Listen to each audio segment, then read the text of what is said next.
بسم الله الرحمن الرحيم والسماء والطارق وما أدراك ما الطارق النجم الساكب إن كل نفس لما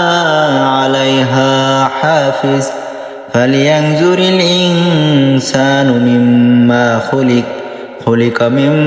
ماء دافق يخرج من بين الصلب والترائب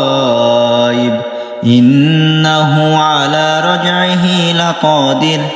يوم تبلى السرائر فما لهم من قوة ولا ناصر والسماء ذات الرجع والأرض ذات الصدع إنه لقول فصل وما هو بالهزل إنهم يكيدون كيدا وأكيد كيدا فمهل الكافرين أمهلهم رويدا.